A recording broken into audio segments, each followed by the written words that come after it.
Hello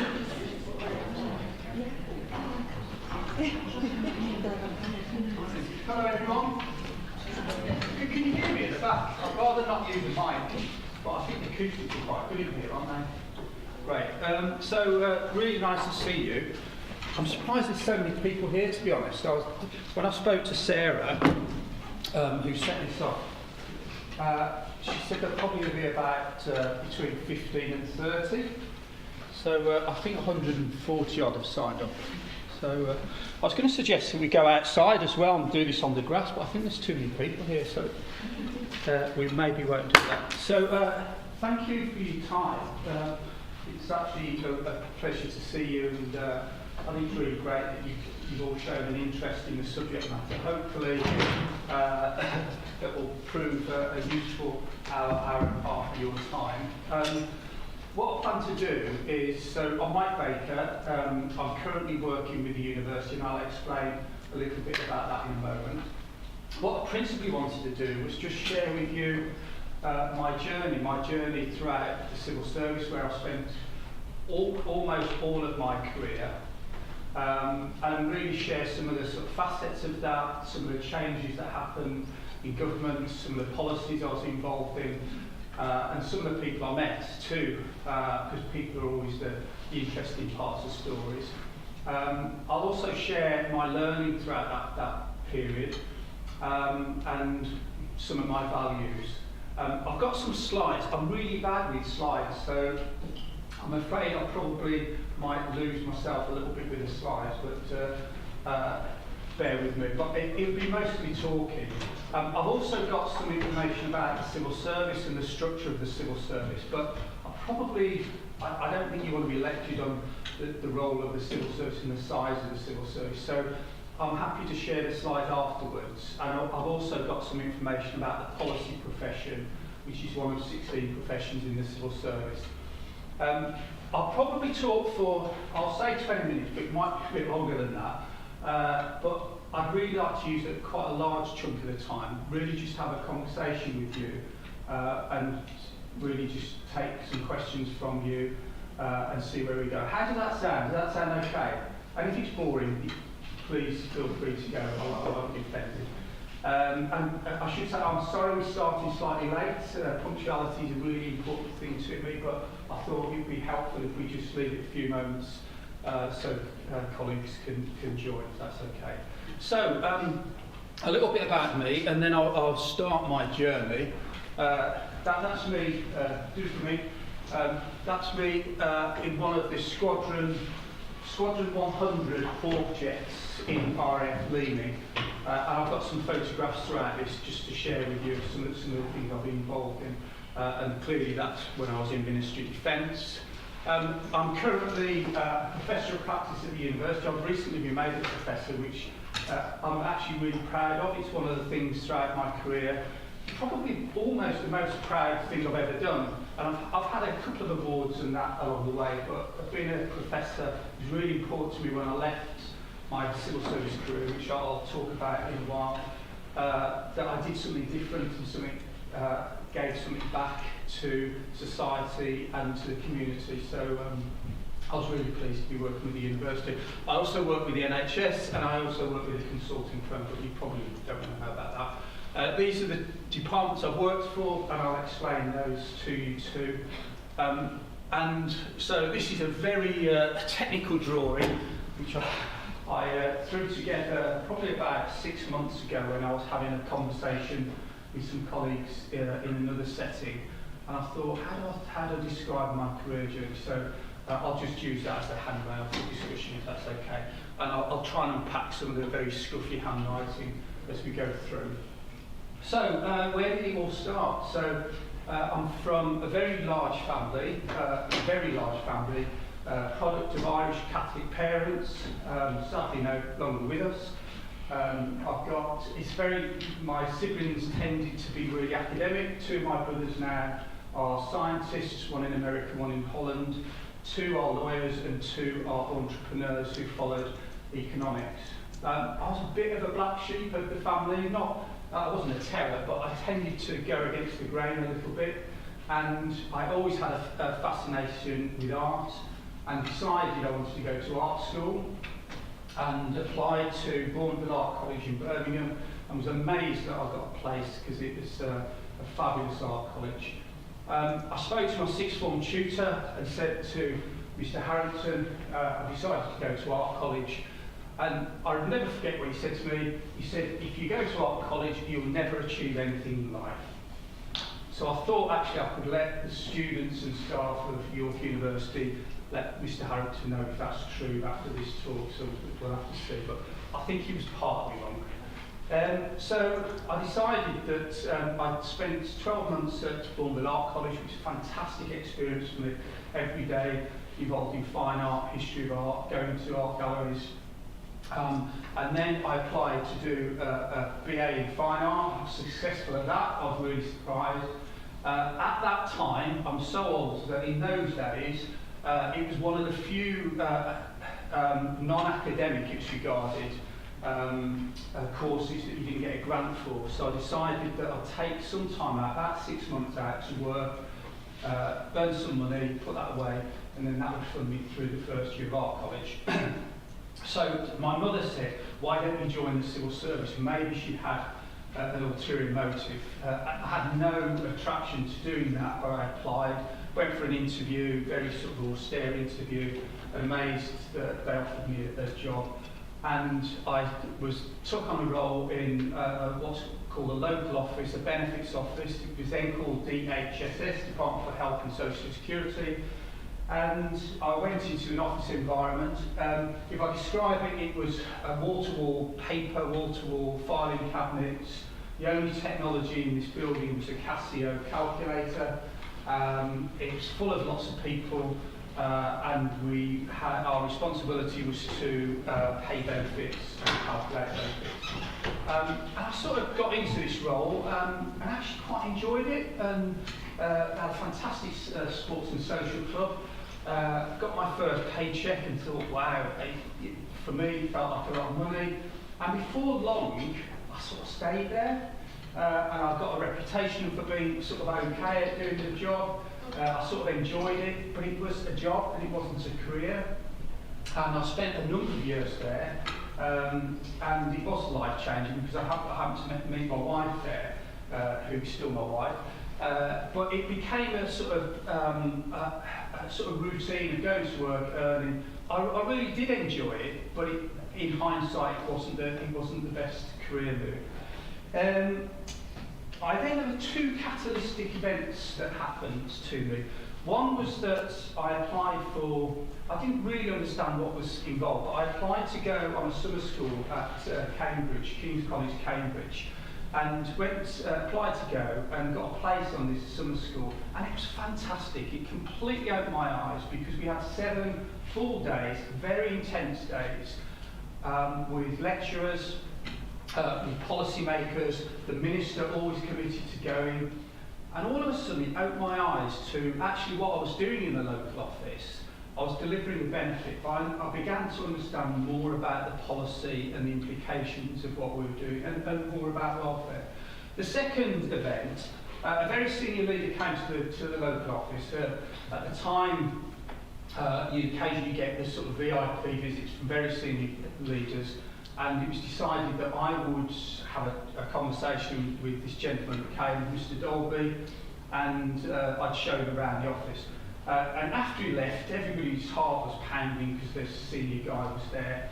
I got summoned to the manager's office, and in those days, all managers tended to be men, which is a dreadful thing, but it was. And Mr. Tickle, his name was, before Roger Hargreaves as well, so we couldn't take the mickey out of him. He called me to an office, and I knocked on the door, heart beating, and he said to me, "What did you say to Mr. Dolby?" I just told him about the job, told him about what we're doing. He said, "You really impress him and he wants you to go and work for him."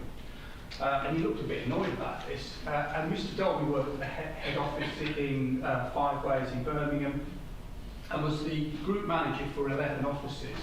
I was delighted, but I couldn't tell the manager this. So I actually then went to work for Mr. Dolby. And all of a sudden, my eyes were open. I started using spreadsheets for the first time. I started to look at data. I started to work with looking at workforce planning, and we managed budgets, and it was real career changing for me because all of a sudden sort of my wings were beginning to open, but I was still really junior. So I decided to do two things. One, I applied to do a master's at York University, quite coincidentally, and it was a master's in public policy and management. To my surprise, I had to come here for an interview, met two professors who interviewed me, thought it went okay, but not brilliant. Anyway, I was offered a place. So I was going to do a master's, so finally my sixth form teacher, Mr. Harrington, I was going to do something academic 10 years after the event. But so I decided to do that. And I also applied for promotion. And again, amazed myself, I was promoted to what's called higher executive officer, which is the sort of the first rung of middle management. Changed sites, went to work for the Child Support Agency, very complex agency, terrible reputation, and because I did so well in the interview, they decided to put me on the parliamentary correspondence team with 50 staff. So there was lots about this role for me that was developing because I've never managed 50 people. And I learned lots about how do you encourage people, how do you ensure you get top productivity. I definitely did make lots and lots of mistakes, but it was very developmental. I did that for 2 years, and I was approached actually to apply for a further promotion, which was a national process for what's called senior executive officer, and then you are moving into the sort of middle tier of leadership. But it was a national post, and it could be posted anywhere, but likely Leeds. Well, I was living in Birmingham. Went for the interview. It was one of the few interviews in my career. I thought, as I walked out, I thought, I think I stormed that. I think I did okay. And I didn't get it. No, I did. So I managed to. I passed the promotion. But what that meant is that I would have to work in Leeds full time. So all of a sudden, with my 1.5-year-old son Charlie, and a house, and a mortgage, and doing the masters, and take on a new job, and move home. So all good advice would be don't do all of those together. You might want to do one or two, move home, change job, but don't do them all together. But I decided to do that, and as I moved to Leeds, I think I really began to motor in my career because all of a sudden I was faced with lots of different jobs that I wouldn't have got had I stayed local, so there's a lesson in that. And I then went through a series of postings. First of all, I became a project manager for a really big project centralising government properties, 700 sites down into 70. I then took on an HR policy role, was involved in what's called the machinery of government change, which is where two departments crash together and change their names. So Department for the Benefits Agency and the Employment Service were brought together to DWP, which is still called Department for Work and Pensions. So I was responsible for ensuring everybody had a contract, really complex area. And then a really big role, probably my first of the big roles, I was given 600 staff and Job Centre Plus policy. So I was head of policy for Job Centre Plus. And it really did, it was one of those roles that you can't put your arms around 600 people at one time. So you need to think, how do you lead in a different way to ensure that all of those 600 people are hearing your voice, but hearing your direction. And it's a really interesting role.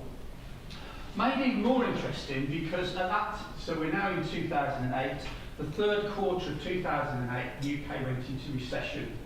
Hands up if you can tell me the percentage of unemployment, anyone? I think if somebody knows this. Unemployment in 2008 percentage, have a guess. 30%. 30%. No, what's your name? Charlie. Charlie. It was lower than that. It was actually 8.4%. But actually, it was a good guess, Charlie, because it was, 8.4% is effectively 1 in 10 people are out of work. But it also meant that the economy was crashing. So we've got some similarities now. And as all of a sudden, as head of policy, I'm dragged down to see the Secretary of State, James Pennell, who was actually one of my favourite Secretary of States. I've worked with tens of secretaries. I had 18 different Secretary of States throughout my time at DWP, so we might talk about how ministers change. But Jack Pennell, the steer from the government was Job Centre Plus. You need to come up with a whole range of new policies that will help improve offloads from benefit into work. So I had this really difficult task of working with the department, coming up with new ideas of how we introduce labour market schemes, how we introduce different training, how we upskill our people on the front line in the 700 job centres. So it's a really interesting role for me, and all of a sudden I was sort of walking the streets of Whitehall, seeing ministers in Parliament, and that again was very developmental. How are we doing for time? I'm going to keep going. We're not halfway through yet, I'm afraid. So that was a great role.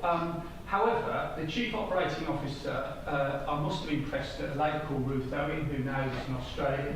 She phoned me and she said, Mike, I'd like to make you an offer. One of the Job Centre Plus regions, which was the North West, it's the biggest region for Department for Work and Pensions. It goes from Stoke to Cumbria North to Scotland and covers Liverpool and Manchester, 7,000 staff. It was 11 out of 11 on the scorecard in terms of its performance. The Manchester Mafia, as we used to call them, a local authority chief exec, very complex politically, very like London. And she said, I'd like you to do that role. I said, I'm really, really flattered, Ruth. And I just kept saying, I'm really flattered. And she said, you haven't said if you'll take it. And I said, oh yes, yeah, I'll take it. I didn't really know what it meant. Now, unfortunately, I lived then in Knaresborough where I lived, so I'd moved from Birmingham to Leeds, got a house, loved North Yorkshire, but this is in the North West.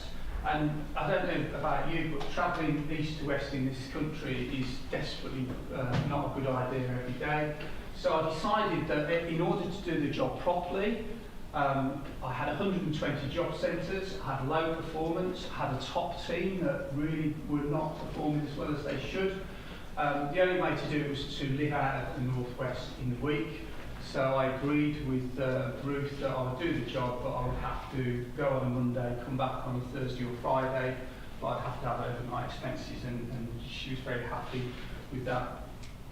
In the first few weeks, I got the 500 leaders from the 7,000 staff together in Bolton. Have we got any Bolton football fans in here? In Bolton Stadium, it was called the Reebok Stadium. I had to look it up actually. It's called now the Tough Sheet Community Stadium. It's a terrible name for a football stadium, in my view. So I took them to the Reebok and I said to them that my vision for the North West was that it would be number one on the scorecard. It would be the best region.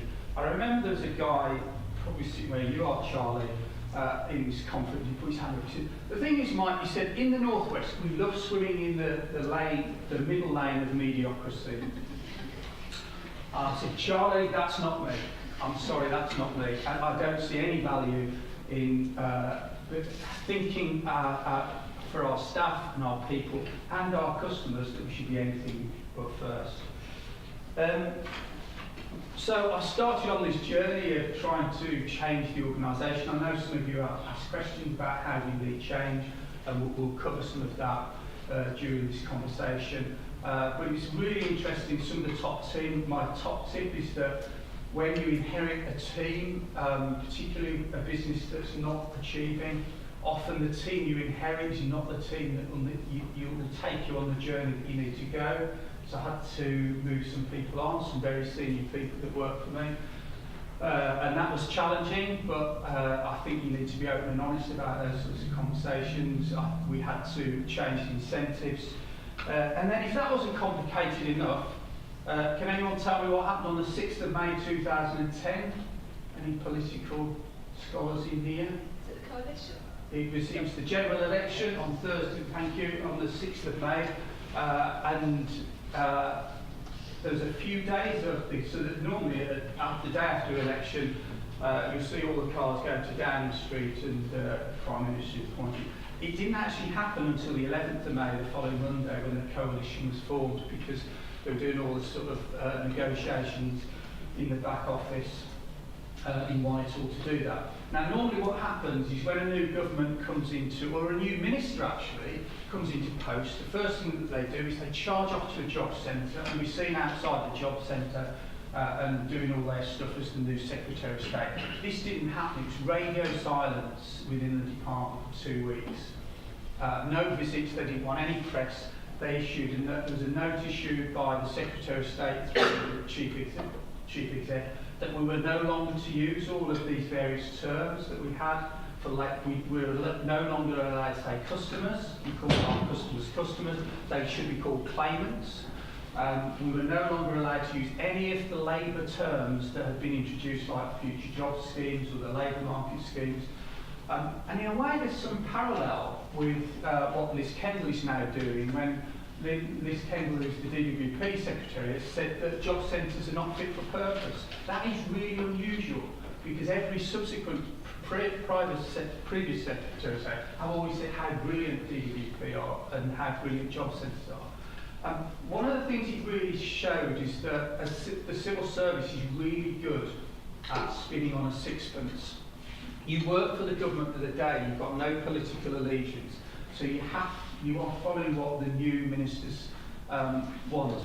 I continue to work in this role, and one pivotal moment for me was when my performance manager, after 2 years in that role, burst into my room and said, "Oh, sorry, I should have knocked." And I tried to break down the culture of knocking on the door, but it existed then. And she said, "We've done it, we're first. We were first on the scorecard."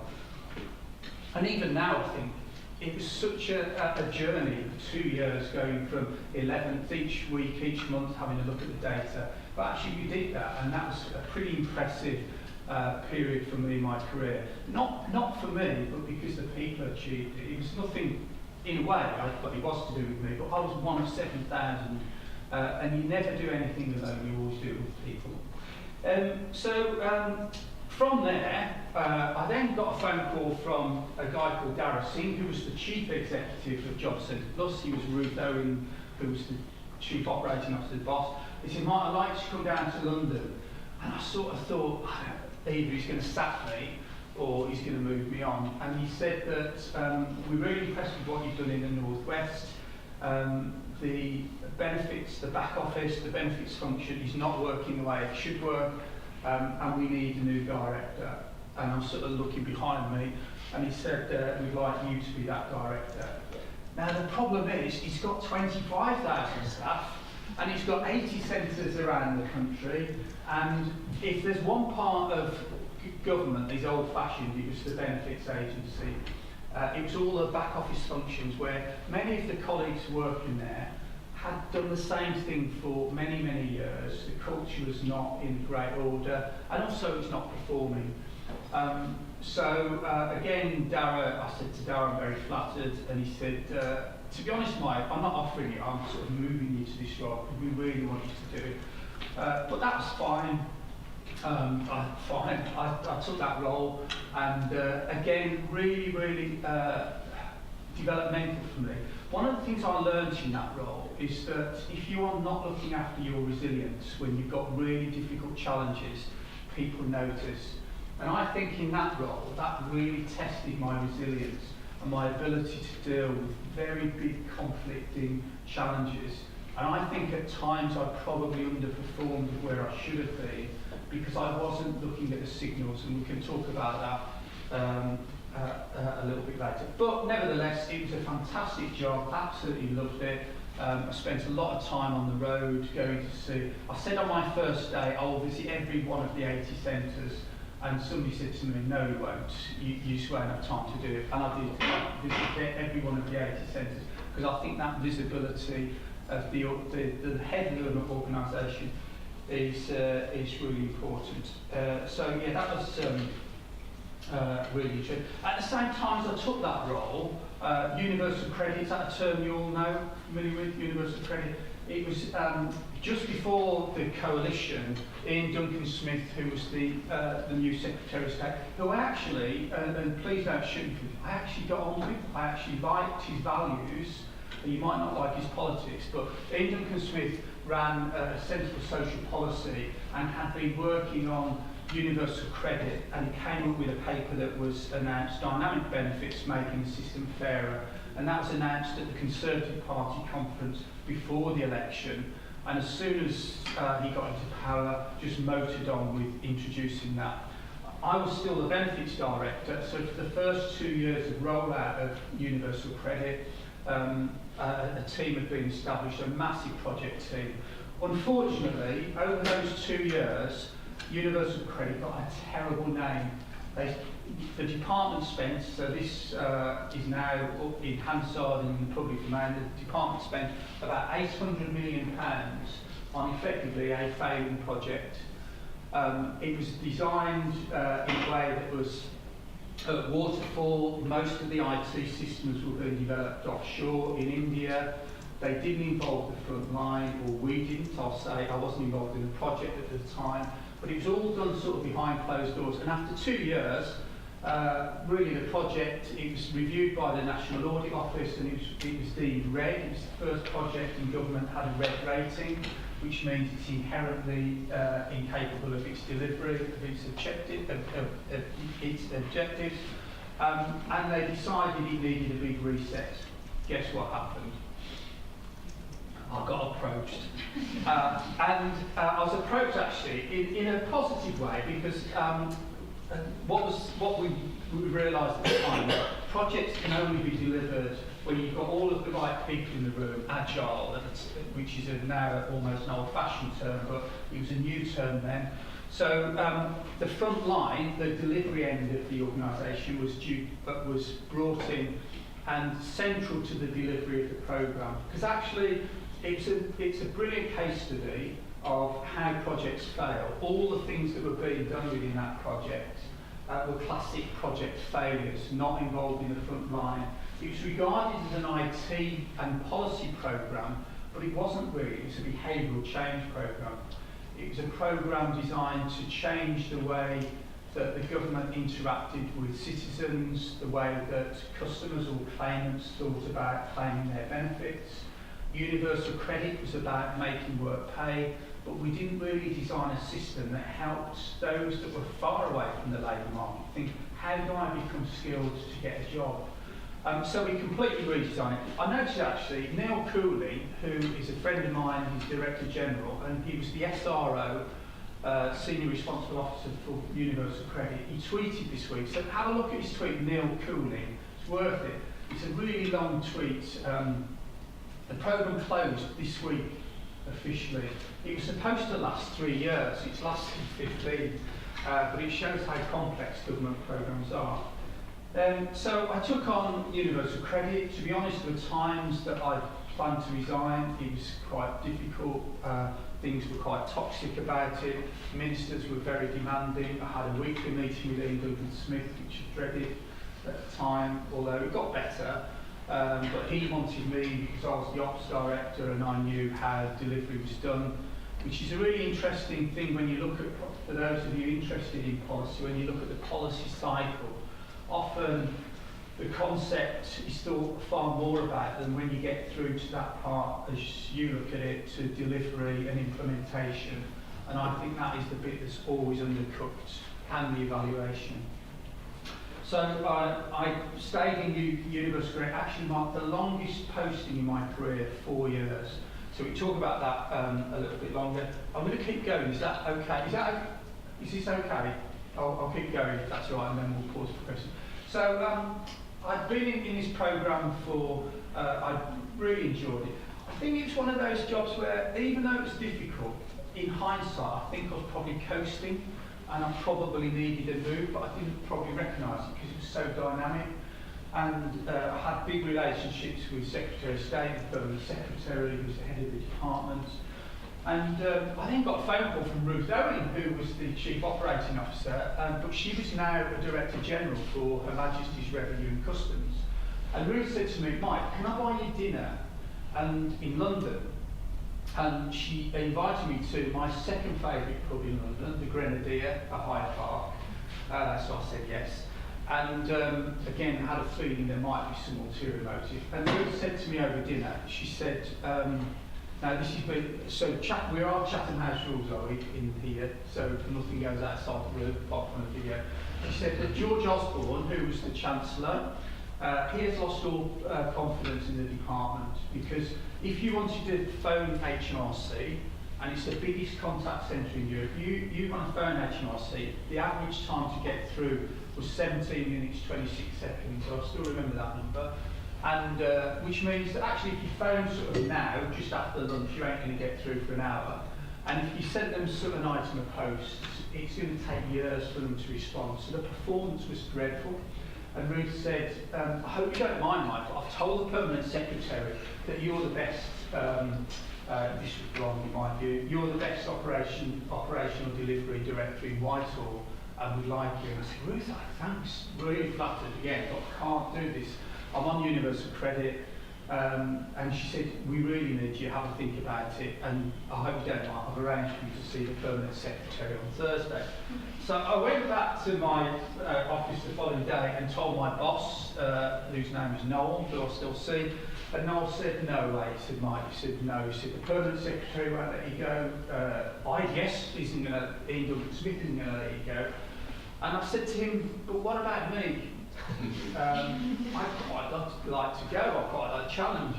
So I showed him the scorecard and all the data. And Noel was the best operational delivery guy in government in my view. And he said, you'll never turn that. He said, you will, Mike. He said, but it'll take you 18 months. And he said, you'll get frustrated. I said, but I fancy the challenge. And also, to get to Director General, which is one off the top of government, in civil service terms, you really need to demonstrate you've been in different departments, even though I've had different roles. So I said to Noel, I'm going to take it, and he was fine in the end. In fact, he said to me, have a think about it and come and see me on Monday. So when I went to see him on Monday, he said, right, have you got over yourself? Let's get on. I said, no, I am definitely going. Anyways, I decided I was going to take this role. I'd agreed, it was 5th of January, to start as Director for Operations for HMRC. Just a small job, 22,000 staff, collecting about £700 billion of revenue, biggest contact centre in Europe, and not doing very well. So that was a pretty big challenge. And I knew some of the leaders in there, and I knew that some of that top team were not going to make the journey. So my first week, itinerary had been set up for me to see the Permanent Secretary, the Strategy Director, the Finance Director, the Head of HR. And on the weekend, just before I was due to start, I looked at the scorecard and I couldn't fathom why it was so bad. So I said to my new private office, I'm really sorry about this, but I'm not going to come to Whitehall on Monday the 1st. I want to go on tour. So I spent the whole week touring the countries. So I went to Scotland, 2 big centres up there in Scotland. I went to Wales, I went to Newcastle, down to Bristol, and I visited all the centres. And by the end of the week, I knew everything I probably needed to know in terms of what were the problems, because I spoke to the people delivering the service. So, for example, I said, can I shadow you on the phone to one of the agents, and I put a headset on, and she's talking to the customer, I couldn't hear the customer, and I whispered to her, I said, I can't hear on the headset. She went, oh yeah, they always do that. And so we got 40 headsets, and then they showed me how they navigate the systems, and they didn't quite work. I said, well, how do you get this? And they said, well, you have to print it off. I said, where do you do that? She said, well, it's a printer on the next floor, but the printers don't work. I spoke in staff forums like this, and staff said to me, our leaders are not listening to me. I spoke to leaders who were leading around sort of 10 staff each, and I said, how often do you coach? What percentage of your day are you coaching? I was looking for 70% or more, and the answer was 0, because I'm dealing with HR issues, because HR don't do them. So after the first week, I had really brilliant intel on what we might need to do. So then I went through my itinerary again, and I saw the IT director, and I said, you and I are going to become really good friends. We need to build a big relationship, because this is the list of things that's wrong with the organisation. So it was a fascinating role, and I absolutely enjoyed that. And I did that for a number of years, 3 years I think. And then I got my final shoulder tap, which was from somebody in Ministry of Defence. And they said that another problem, again with number 10, they are really bothered about the efficiency challenge within Ministry of Defence. There's a £12 billion gap, and we'd like you to become the Transformation Director. So I went across and met a gentleman who, actually I had a Teams meeting with him yesterday, quite coincidentally, whose name's David Goldstone. And David was the Chief Operating Officer. And as soon as I met David, I thought, I really like you, I think we can work together. He was very clear on his vision for what he wanted to do. He was very clear on how he wanted me to play a role. So it was very compelling. And I decided to take the role, and it was a fascinating job working with admirals and generals and civil servants, and number 10, of course, always number 10. And then on the day of lockdown, 23rd of March, COVID lockdown, remember Boris came on the TV and said you must stay at home. I think it was about, correct me if I'm wrong, I think that was about 6 o'clock, was it was about 6 o'clock. And I was still in Whitehall, and what I should have said is in February, David Goldstone, who was the Chief Operating Officer, had announced he was moving. He was going to take a role refurbing Parliament, a very well paid role, which is why he left. And you won't mind me saying that, I said that to him yesterday. And this role was due to be advertised, and I was told that I ought to apply for the role, but it would be a competition.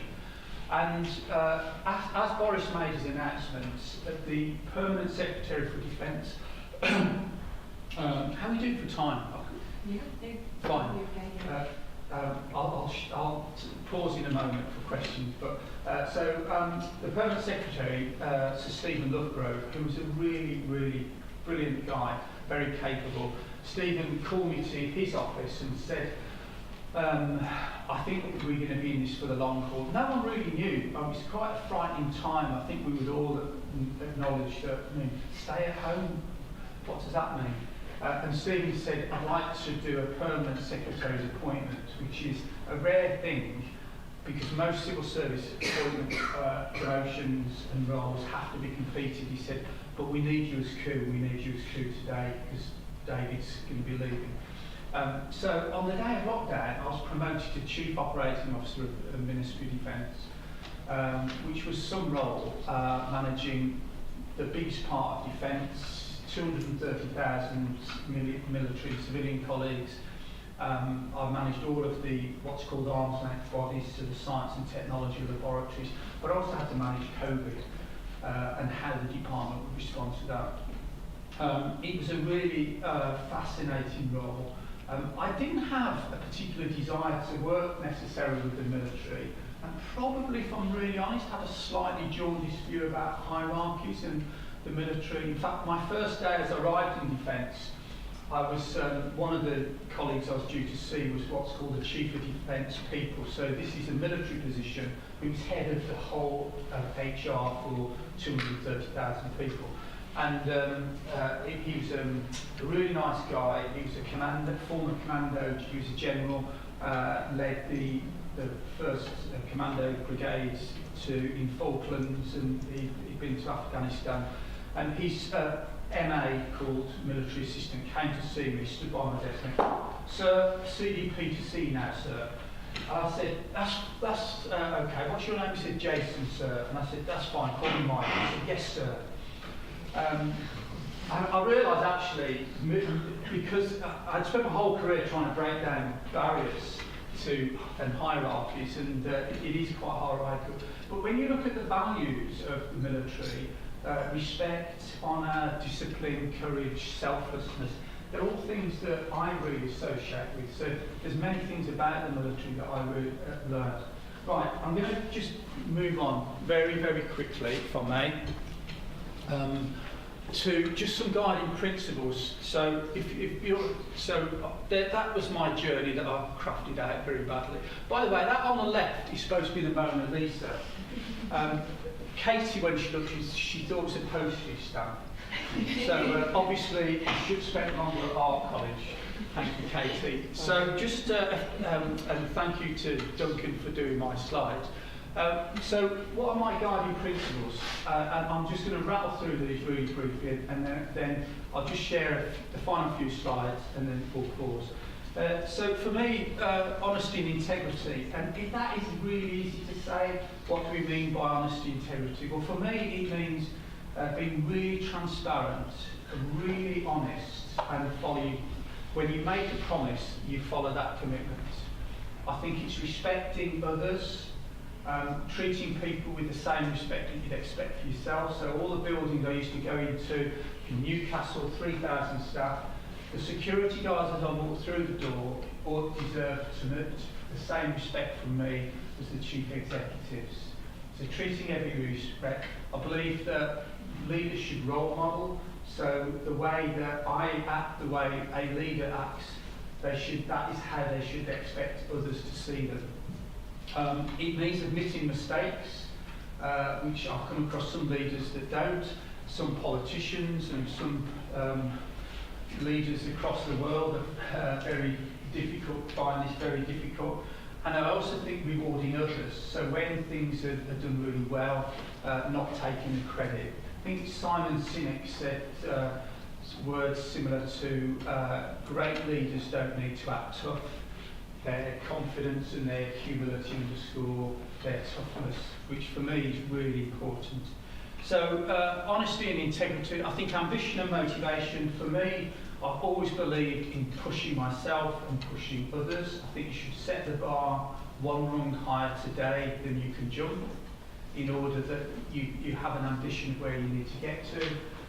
Those leaders that have inspired me tend to sort of burst through the room and you can tell they've jumped out of bed, that they really want to be there. And the leaders that I have found less inspiring, I just think, I don't know why you're here, because you're clearly not enjoying it. And you can really feel that, it really comes through. Self-awareness is really important, so I'll talk about this maybe in a while, but feedback, understanding how others see you, and how you might know how you act, but how does that translate to how others see you? So that's really important. And therefore it's really important to get feedback. In every situation I've ever been in, probably throughout my life, I've always said, how was that? Or ask for formal feedback. And then I've talked about respect. There is an old adage, but it's really true, that people, you may forget what somebody said, but you'll always remember how they made you feel. And I think that's really important as a leader, even when it has come down to me having to say difficult things to colleagues. How you do that and how you present that, I think, is really important. Challenges, so change. I know there's one or two of you posed some really fascinating questions about change, and I think that I think we can get into that. But recognising that change is difficult. There's some research that shows that those individuals that had heart problems and had stents fitted, you know what a stent is? So it's effectively opening up the arteries. If you've had a stent fitted, you're then told you may need to make lifestyle changes, and you may need to either lose some weight or drink less alcohol, or have a healthier lifestyle. There's evidence that shows only 50% of those patients who have had a stent fitted follow that guidance. And they're told by their doctors, if you don't, you might die. So actually, the decision between do I have lifestyle changes or do I die, 50% appear to want to take the second option. So if that's true about individuals and their health, how am I going to get people to move into a contact centre and they don't want that job? So recognising that change is difficult, and therefore you need to get underneath the motivations why people don't want to change. Culture, I've talked a little bit about. I'll probably just leave those hanging, but feel free to ask me about those, including burnout. And then I've always had a mantra as a leader, which I think is quite helpful to me, is to think, why would anyone want to follow me? And that I've had fairly senior roles. So I went from I don't say the bottom of the civil service, because I think that's a derogatory term. I went from the most junior grade to the second most senior grade. And I think, how did that happen? How did that happen? And I think as a leader, it's really important to think, why would somebody want to follow me? And it cannot be for rank, and it cannot be for position. It has to be for my personal power. So how do you how did I encourage the leaders in HMRC to want to go the extra mile for me? And that, I think, is really important. Self-awareness, I've talked about, self-assessment and feedback, so I've talked about some of those. I'm going to pause there. I've got some slides here for those who are interested. So some numbers about the civil service, 24 departments. I'm going to rattle through these. You can see the big departments, so I've managed to get in all three: Department for Work and Pensions, HMRC and Ministry of Defence. If you add in the military to Ministry of Defence, that's going to go up to over 230,000. As you'll know, the civil service might be coming down in numbers according to the current government. And then that's the structure through the grades. And I know some of you, I've spoken to some colleagues recently from the university who are interested in civil service careers, so I'm happy outside this meeting to explain in a bit more detail about what these various roles do and typically what you might see.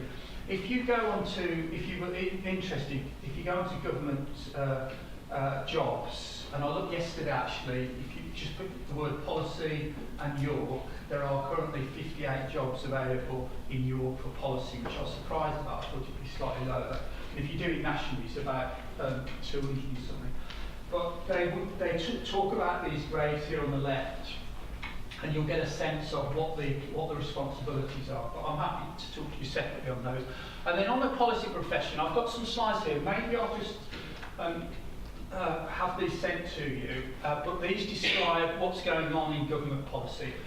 The few sentences of this is that there are 16 policy professions in the UK civil service. Policy was never really regarded as a profession. It was more of a community practice. And in recent years, government officials, and Tamara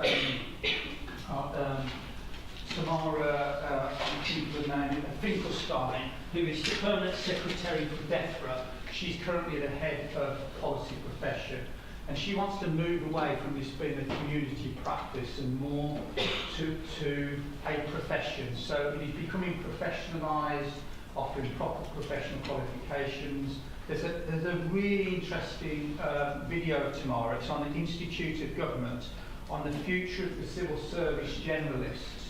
So I would regard myself sort of as a generalist, even though I've done policy, but my main career anchor, if you like, was operational delivery profession. But Tamara is saying that she really wants to drive this profession in a way that people don't think, oh, well, I'll pop into policy for a while and pop out, to in a way like finance, where you've got to have an accountancy qualification or HMRC, CIPD. So there's some stuff here on what is happening on the policy profession, and also some career models, but I'm going to skip over those, and on the slides you'll find some sites there to have a look at. But again, if you just go into gov.uk, it's all there. And then I think finally just a more photograph there of me in a helicopter. It's absolutely privileged. Some days in the Ministry of Defence I think, I actually paid for today. I went down in a nuclear submarine, and not that I'm massively into nuclear, but it was so fascinating. I thought, if this was a fairground attraction, I'd pay £200 to do it. It's so interesting. I managed to get piped on because I was so seen. I was a 3-star, which is how ridiculous is that, with everybody saluting you. And there, I'm currently working with the NHS, so I find that really fascinating. And there is me. I did a passing out parade, which is 600 young soldiers who are passing out, and there was, in the middle there was Prince Edward, Duke of Mount Edinburgh, wasn't he? So that was me sitting there with medal on, which is quite unusual, and a couple of others. That there actually is the courtyard, so it was on the street Spectre 007. If you look at Spectre, James Bond is actually walking across that courtyard. It's in between Ministry of Defence and in between HMRC and the Foreign Office. And I also took those colleagues to number 10 for a visit, which was fascinating. Oh, there we are, outside number 10. That was interesting. So, I'm going to stop there. That was slightly longer than I planned, but I told you it probably would. So, I'm happy to take... has that been helpful? Hopefully interesting. Obviously, some things you might need unpacking, but I'm happy to take some questions. But I think we've got some already, Katie, have we? Or should we just go to the floor? Just to thank those that submitted questions in advance. Hopefully, some of that talk has covered it, and we'll send some slides and some extra info that should cover some other things that I know a lot of people are interested specifically on the routes into civil service. We'll send some stuff on that. But if it's okay, Mike, I was going to kick off with the first question that has come from the students in the registration form, then that might inspire others afterwards. So the first one, sorry, Duncan, I'll do it. So how do you tackle change resistance when dealing with people, whether a small group or a large? The resistance to change. Can we all hear that? So I think I've probably covered that question in part. I think it can be one of the hardest things, I think, when you are a leader and you've got a plan and a vision, to then make sure everybody follows you. I think the first thing I would say is setting out a clear vision and a rationale for change. I mean, some of this is probably would be in textbooks. This is my own view. If HMRC, one of the things that, so I'll give you the example. One of the things I noticed when I arrived is that it's the biggest contact centre in Europe. There's about 1 million phone calls into HMRC a week. And we had about 7,000 colleagues on the phones. But my assessment was we probably needed about 9,000. So I needed to completely transform some of the sites from what was back office to contact centre. And there were quite a number of colleagues, including the unions, that said, no, we work in back office, we don't do phones. So how do you really, as a leader, engage your top team to make that change happen? Because if we didn't, it would have fallen over. And I think I would have got George Osborne phone me, say, can I have a word? And it wouldn't have been at the Grenadier pub. It would have been, you've made no change in 12 months, you're off. And I knew that was a risk, so you have to make. So I think setting out a vision of what it is that you need to do and why you do it, and the why is really important. And then the other elements for me is empathy is really important. So getting on what is preventing somebody from wanting to change and what's their perspective and what's in it for them. So all of those things are really important to understand. So for me, often the colleagues were actually frightened or didn't think they had the skills, or some of them actually, no disrespect, thought it was a harder job and they didn't, but we were paying them. So you've got to be fairly, strong and resilient on those things. But I think getting empathy of the other person's view. Somebody said to me many years ago, Mike, even when you know you're right, assume you're wrong. Which I thought was great advice. So if you're in an argument, if you work with someone, assume their viewpoint is right. Because actually it's quite, you might not change your mind, but it's helpful just to think, actually, there's some value in that. So that's one of the things. So getting underneath how people are feeling. Then the other thing is that have you got the resources, have you got the people, and have you got the skills? So one of the things, if you're going to make change, make sure that you've got the right skill sets and the capability, or if it is in IT. So for example, a wild example, probably you're too young now, because you probably have never been in a bank in your lives.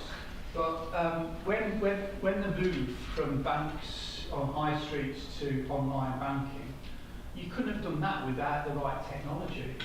So you need actually to make sure that you've got the right equipment, that you've got the right information, that it's made so easy that actually you don't need training. So I think those would be some of the thoughts. Does that help? I don't know who posed that question. You see here, I'm not sure if I answered your question successfully, but those are my thoughts. Final thing is that if you study adaptive change, one of the things I did in my career, I went on this really fantastic development program for senior leaders. And we had an American academic come and talk to us about adaptive change. And that's in most changes, if you think in organisations, about 80% of the change is relatively easy. So it might be systems or processes, or it might be moving, you're not one building down, you're building another. But about 20% is that behavioural change, the adaptive change, the bit that's hard to make people walk through. And understanding the change curve, you'll all know that, the change curve, which actually has been likened very much to bereavement, where with change you go through the same sort of cycle of sort of shock, and then excitement, and then upset, and all of those things. So understanding the change curve, and what might be my change curve in time will be different to yours. So understanding that. So I'm going to pause there, if that's all right. But feel free to come back. You will have better ideas than I am. Have we got another question, or should we go to the floor? I've got another one, but I thought perhaps just time-wise, if there's... We've got, I think, till 3, haven't we? Got room to 3. Yeah. What's advertised to 30, who so would like to then ask it a needs to question? be. Could you say who you are, what your name is? James. Adam. James. James, sorry, James. What part of your early career do you think gave you the most, gave you the skills and you learned the most from to give you the confidence to be able to make those changes and be a good leader in the later stages of your career? Great question, James. I think sort of all of it, really. I think I had... So, my advice to you is to plan your career. I didn't do that. I've never really applied for a job, which is terrible career planning. I've had to go to some interviews, because the MOD said, number 10 insists that we go out to market, but we know we'd like you. So it wasn't fixed, but I had to go through the process. Which actually, if you apply to this also, the recruitment process can be fierce.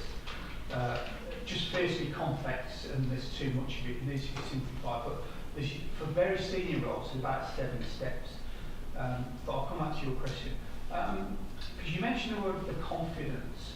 I think that what I've done is sort of gradually and organically tried to test myself in different environments.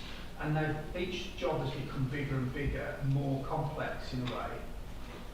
So making sure that you pull from what you've previously done.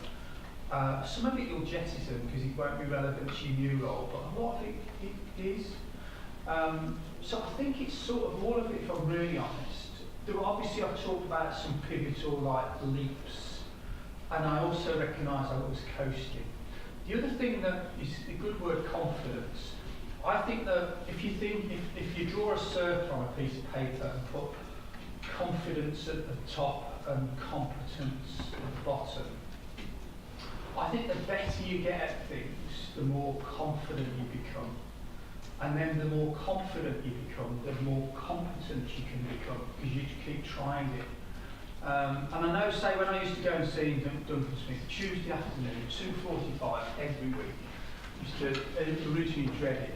But I got to the point where I'm going to make sure that he will never ask me anything I don't know the answer to. So, in a way, I used to say to my private secretary, jacket on or jacket off for the meeting. And if I knew it was going to be a bit of a tough meeting, I'd put the jacket on. And if I thought I'll coast it, I didn't wear a jacket. I mostly wore a jacket here, to be honest. So I think that making sure that you try things too, and also when you talk about resilience, often people say, how do you build your resilience? Some people I've heard say, oh, what you do is give people space and time, let them just take some time out. I think that's true, but I also think completing things builds your resilience. So often really seeing something through to the end and making sure. So I've run all my life. I was a runner before it was popular. Like, I'm that old. But I remember when I did my first 10k. Never ever after that did I find the notion of when it was 4 miles that I can't get to 6. Well, I've done it. I know I can do it. I mean, sometimes you might be tired. So I think sometimes completing things can help. Does that help, James? Yeah, thank you. But I think it's a collection. I think variation. But I don't think I've ever, probably apart from my first 5 years, I've always stretched myself. Who else? Right. Hi, I'm Ella. Can you talk a bit about on your slide? About burnout? Yeah. What you learned from it, what you've taken from it, what challenges of it. I mean, I think, sorry, is it Ella? It is Ella. Ella. Yeah. I think just recognising actually, I think it's really important. I had a brilliant colleague who I'm still in touch with, who was actually my peer, and then I became more senior to her, Claire. And Claire was always brilliant at giving feedback, really ruthlessly honest. And Claire said to me when I was director for Benefit Centre, and it was sort of going okay, and I think most people thought I was doing an okay job. Claire said, "You're not yourself." She said, "I think you're forgetting stuff that you plan to do, but also you look exhausted, Mike, and it shows." And she knew me really well. And I also, Ella, stupidly now, as I say, what would happen throughout the week, by Thursday I started to get headache. So this is a real warning sign.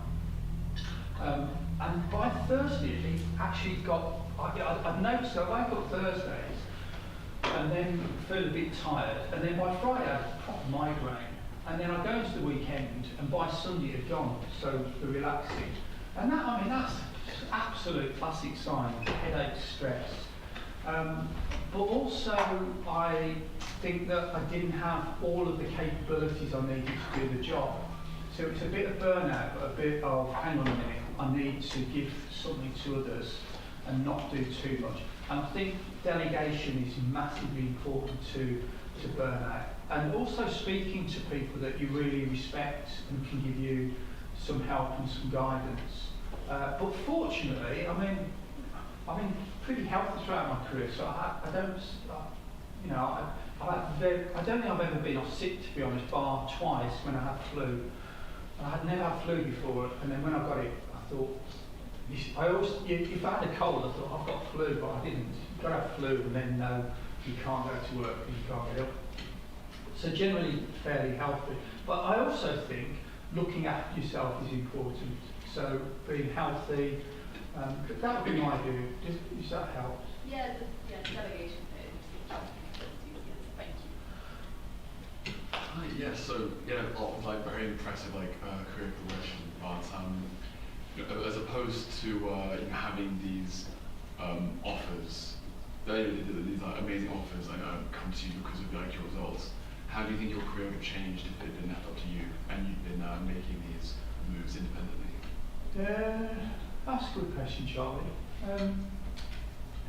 I probably wouldn't have been too far different, because I think that when I say I'm going to apply for stuff, I might have stayed a little bit longer, but probably not that much longer, because as Katie and Duncan know, I don't do detail very well.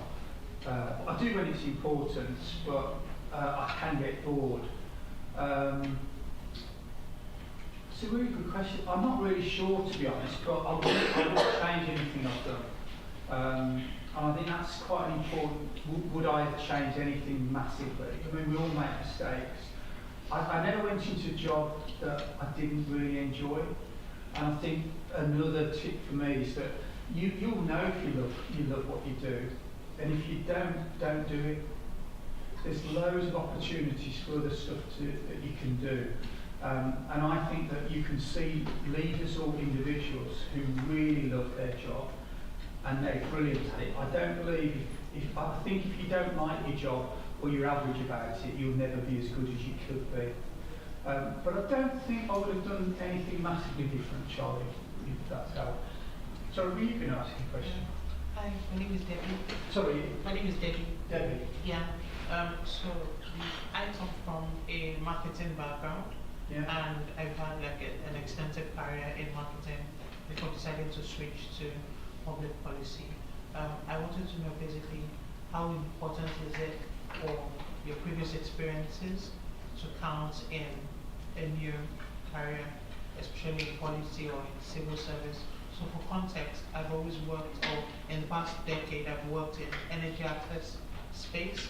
So I was looking to pursue something around energy policies and that kind of thing. But yeah, so I wanted to know how important is my varying background to where I'm looking to pivot to now. Well, firstly, I think it sounds like you've got a great CV, so that would be really important. And when you apply for, are you talking specifically about civil service jobs or generally? Well, I'm keeping my options open, to be honest. Well, if we talk about the civil service, you will always get essential criteria and desirable criteria for a role. And there'll be some roles that sort of might exclude you because they might be looking, say, if it's a policy role, they might say specifically health policy, experience of running health policy. And then, if you haven't got that, that might exclude you. But you've got very varied experience. So that, first of all, big tick, that's really important. The other thing I would say is sometimes when you look at job roles, your initial reaction might be, I haven't got that. But actually, I bet you, if I sat down with you, I could probably work out you might have it close. Because when you might not be the exact words that you've got on your CV, but that if you've been in the things you've been involved in, then you need to think a bit more, I think, creatively about how do you translate what you've done there to that role. What I'd say is that if you've got the passion to do something and you really want to do it and you've got the motivation and desire, then I think the roles in the civil service are achievable. So I think motivation and desire to do it and understanding the subject would be quite important. And then I think the other thing is speak to people. So if you see these jobs, there's always some way to connect with somebody in government. I can definitely help you with that. But find out about a role, find out, maybe do some shadowing, maybe go and see somebody involved in it. Because what you might find is that either you don't like it or you do like it, and actually you've got the right level of experience already. So I'd say it sounds like you've got some brilliant experience, a lot of which should be translatable. Think creatively how you translate that, but passion and desire are equally important. That would be my view. Is that a handle there? Yeah. Back row. I'm sorry if this is already answered in just what you was spoken about, but I'm guessing for me it's like, I know like through like there are different pathways into like going into the civil service, and there's obviously the fast stream which is more like personality based, and then there's the kind of entry level job where it's like competency based. Yeah. So, and I know for a fact that it's very difficult to say you've got the skills if you don't, and even though you might gain skills through like education and I don't know work experience, but I guess my question is like what kind of work experience, what kind of skills are the civil service like really looking for, like what kind of jobs as soon as you get into, because obviously it's really hard to balance like quite intense jobs with university. So I'm sure like a bar job, for example, if you're like, and I know a lot of students probably have done pub and bar jobs because that's like kind of the, like realistically it's one of the easiest ways to make money whilst you're studying. So what if you say like, like I was a student and I worked at a pub, they're probably not going to see that as like. Have you got a bar job? No, I used to, but I don't have it. I don't have a bar job. I've got something else. But So when you ever had a bar job, did you have any awkward customers? I wouldn't say awkward. I would say like undesired, like kind of interactions. So I bet you I could sit down with you, and so it's a really good question, and there's probably a longer answer to it, and I'm happy to finish you separately. I would say that even if you've got a bar job, only a bar job, there's lots of things about that, about how you interact with teams, how you interact with customers, Are you in charge of the till? Are you in charge of opening up? Are you in charge of closing? There'll be loads of things in that you could shape into experience that may be compatible with what the civil service in terms of organisational structures look like. Clearly, if you've had a number of roles in different organisations, then that may be even more beneficial. But also, and you've probably all done this in your applications for university, when you think about clubs that you're involved in or other things that you've done, it is very easy to translate. The civil service, this is a fantastic university. It's a Russell Group university. The skills and experience in here are absolutely fantastic. You will have, I'm absolutely convinced, many, many skills that the civil service are crying out for. And at the moment, the jobs market is such that there are far too many vacancies and not enough people to fill them. So you are really pushing at an open door, my view would be. But seek some advice, and somebody will be able to give you some advice, and I'd be happy separately to have a chat. That's okay. Thank you. Hi, I'm Dion. I was going to ask, sort of related to that question, one of the biggest issues that's come up in relation to like the government and how it interacts with the people that it serves is the kind of ivory tower argument that like a lot of people are very well educated but don't have any interaction with the people that they're actually like dealing with policy-wise. And you were saying that when you got into, I can't remember which position it was, but you went to all of the particular centres, HMRC, yeah, to understand how they work. So how, I guess it's more of an open question of like, how do you think there's like a way of going about with like your policy engine and other sort of policy things in university to help people who maybe have only been within the education system and haven't really had any real world experience understand the real world problems that exist within this? Does that question make sense? I'm being a bit dense, is it Dion, you say? Yes. Is it helping policy, is it helping academics or helping policymakers? Rather trying to reduce the divide between the ivory tower and the like people actually working in jobs who are kind of being lorded over, if that makes sense.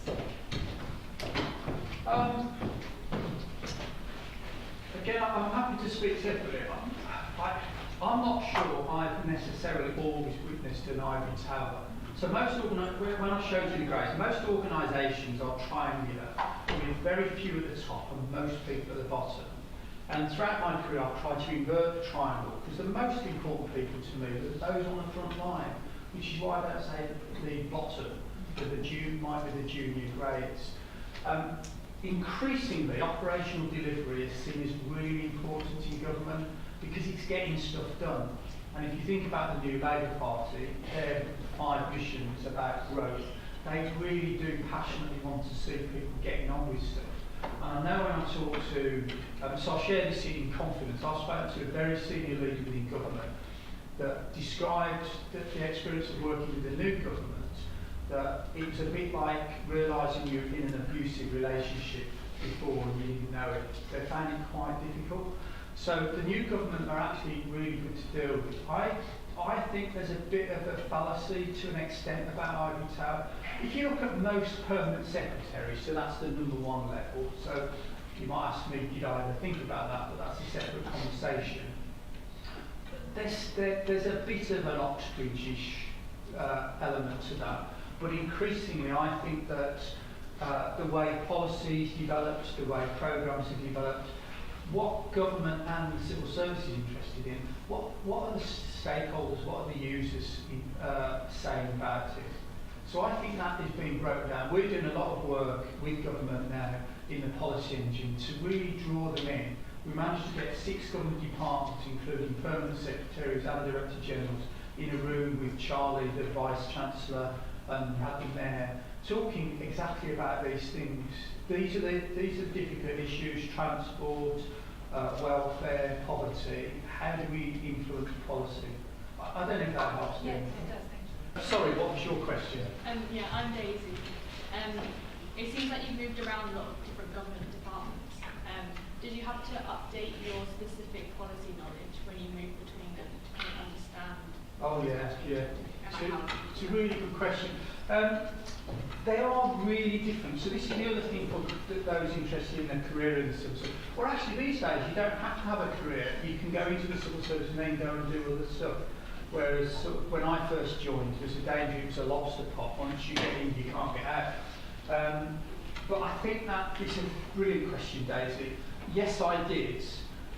In a way, developing policy, developing operational delivery, there's sort of much of a muchness in some of the disciplines. But what's really important is, first of all the departments I've worked for were massively different in their culture. So I thought, as I walked across Whitehall, so if you're in Whitehall, when you think of Parliament Square, you've got Tothill Street just off Parliament Square, where Department for Work and Pensions is. And then off one of the quadrants of Parliament Square is HMRC. It's like 100 yards, 150 yards. So on that 5th of January 2016, when I went to that department, I could have been walking into Mars. It was so different in terms of culture. You could feel as you walked in the building, it's very different. But obviously tax policy is very, very different to welfare policy. So one of the things I did, and it was evidenced by me, for example, going down the operational side, is to talk to the policymakers on what are the big policy issues, what are the priorities for this organisation, and really get to understand them.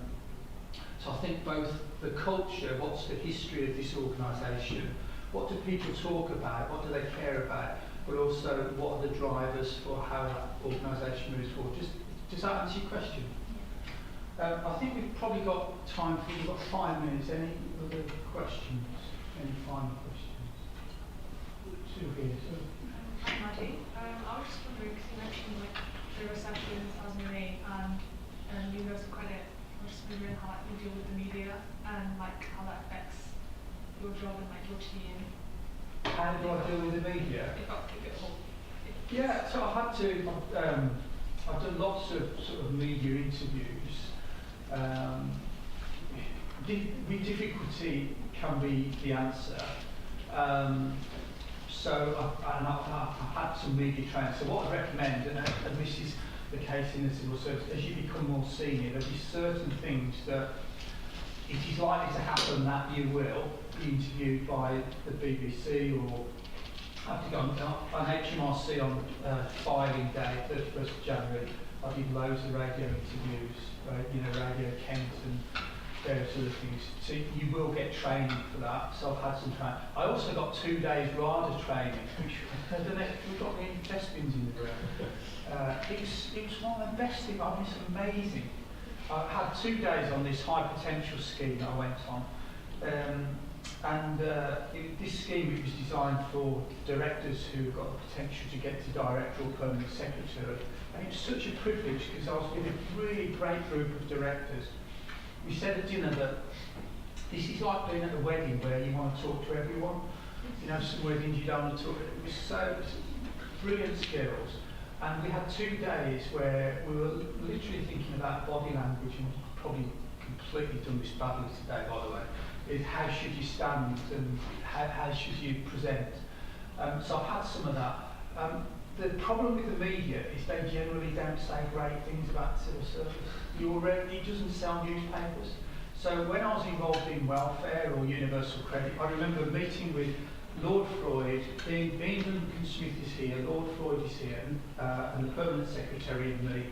And Lord Freud said, why don't we have a word with the Telegraph, because they knew the main editor there, and we'll just give a splash and he'd come round the job centres. And there was a bang at the table from IDS to say, they never write good things about it, and that's sort of true.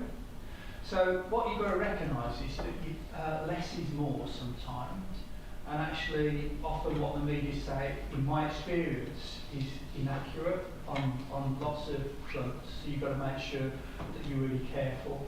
But I also think it's quite a good way to promote what happens. So in Job Centre Plus I had a number of interviews that my job is to say, our people are doing a brilliant job and this is the way we can do it. But it's a complex environment. You've got to recognise that. I hope that helps. Charlotte, I just wanted to ask, because of course the civil service is an impartial organisation as well as the government today. how do you reconcile sort of doing what the government asks with your own personal sort of? Oh, that's a good question, Charlotte. I've had that loads of times. I mean, ultimately, if you don't agree with the policy and you're that against it, you can leave, and I've known civil servants have left. I know there was a massive bit of a brain drain from the civil service last year because of things that were happening. I think generally you are working for the government of the day, and say on universal credit, even though the bad reputation, my job was to help people out of poverty and into independence. And there was evidence in the early years of universal credit before the bill was changed to reduce welfare spending, that customers, claimants, were £200 a month better off, and they were more likely by 50% to be in work. That got me out of bed every single morning, because I thought if I can help people move themselves and their family and their children out of poverty, then that is a great job to do. And frankly, it's better than being, in a consultancy firm. But it can be challenging. There's no two ways about it, and often you bite in your tongue. Yes, Minister, you might not agree. But the other thing I mentioned, integrity, a number of times. So Chris Grayling said to me that we needed to do something, and I said to him that we can't do that because, and he sort of bawled at me a little bit. And I said to him, well, I'm sharing with you, Minister, what will happen if we do that, but ultimately, Minister, it's your decision. And when you do that, it makes it difficult for them. Because what you say, my professional view is that we should do this, and this is the right outcome that we'll achieve. So, but it is difficult. But generally, I think if you're in Department of Work and Pensions or in HMRC, you know you're in taxes or welfare, but sometimes you bite tongue. We're important to finish on time. It's been really nice speaking to you. I hope it's been useful for you. I hope the investment of your 90 minutes has been worth it. If I've said anything that you're concerned about or you want to clarify, then feel free to drop me an email. I'm now on the York email address. I think I might got Baker at York. It's been fascinating to talk to you, and good luck with what you're doing, and have a great day and enjoy the sun.